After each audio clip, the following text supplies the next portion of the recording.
Let's get ready to story.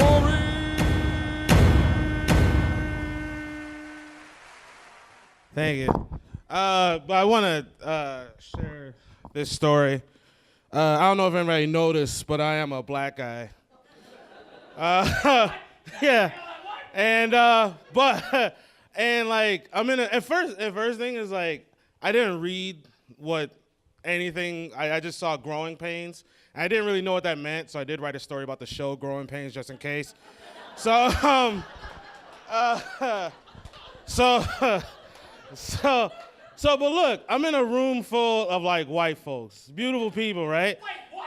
Yes, it's true. I'm in a room full of white people, and over the years, I'm like completely comfortable.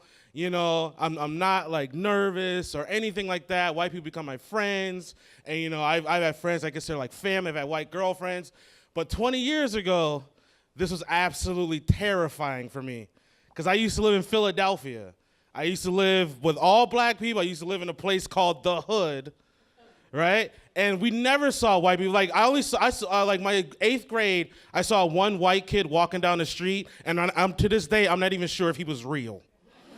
So like the chances of me seeing and talking to white people was about the same chance as me seeing a talking unicorn. Like I never thought this was ever possible. And you know, I was living in like the, you know, bad neighborhood, and I got made fun of all the time. You know, like my mother used to cut my hair, and she would leave these patches of bald spots. Like, I don't know, it's a head. It's not like a lawn. It's a head. Like, why are you leaving patches of bald? And I would complain. He's like, John, I'm not a real barber. I'm like, then why are you cutting my hair? So then my parents divorced, right? So my father gets out the army, and he's gonna take the boys, and she's gonna take my sister, and he's gonna raise us up to be men, right? So my dad's like, John, you know, I found this place.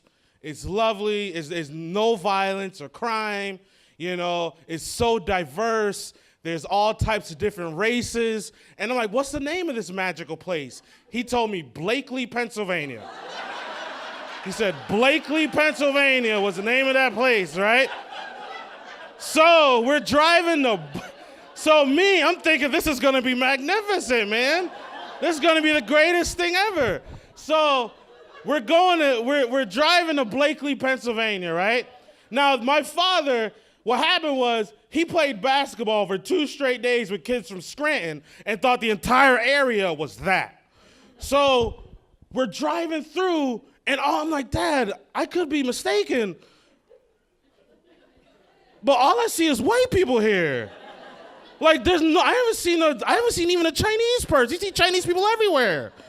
So I was like, it's just white people here. He's like, no, John, no, it's diverse. I'm like, hell it is. Yeah, it's diverse. There's Italians over there, Irish over there, and Polish over there. Like, and is that a bear? Like, we got to live with bears now? How is that safer than where I was living? So then I was concerned, because I'm like, I was telling my brother, I'm like, yo, we're like the only 2 black people kids in this school, in this area. And I was like concerned. I'm like, oh, this is gonna be terrible. So my father, he like heard my concerns. So the next day, he's like, John, look, I know you're concerned about being the only black kid, but I have a remedy. All I need you to do is just trust me. I need your trust. He's like, because I have a plan to make this work. I'm like, what's your plan? He's like, peep this. I'm gonna dress you like a white person.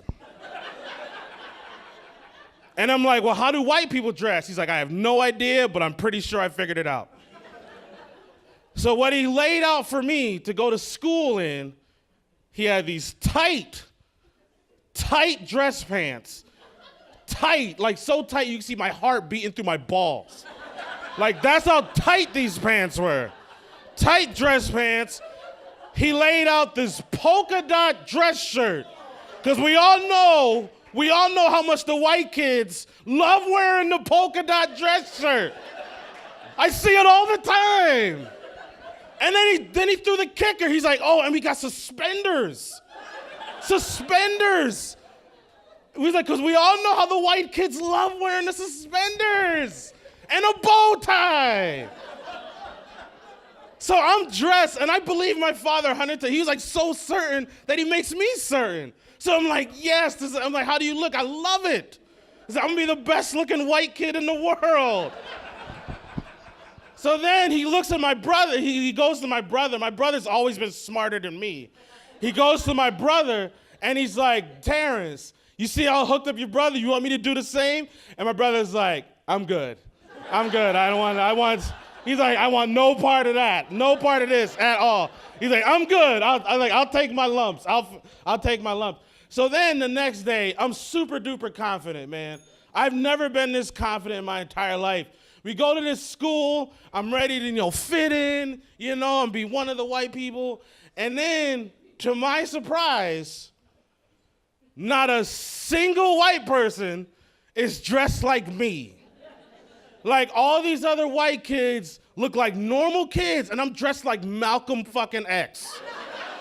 Like, I'm dressed like I look like a Nation of Islam. So we go into this school. And I'm like, and my father's still trying to sell this to me. He's like, oh, John, these must be the bad kids. They're the bad kids. They don't conform. Trust me. All the other good kids, they're dressed like you are.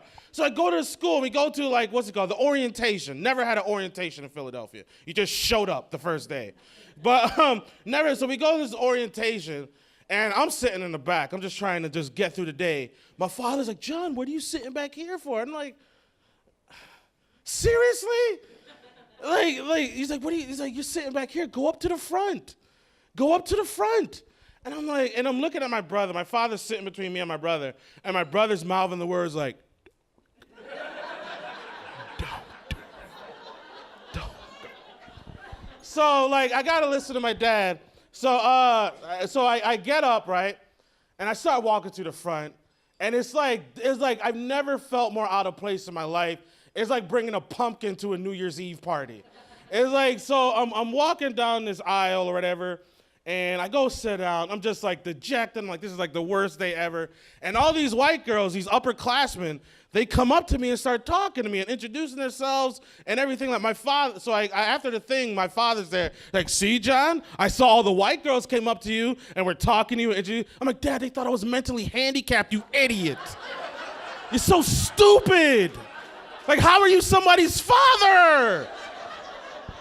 And then, so then I'm talking to these kids, man, and it doesn't take me long. It's just different worlds, they say things to each other that we didn't say to each other in Philadelphia. One dude goes to me, he's like, hey, John, don't talk to that guy. He's a douchebag.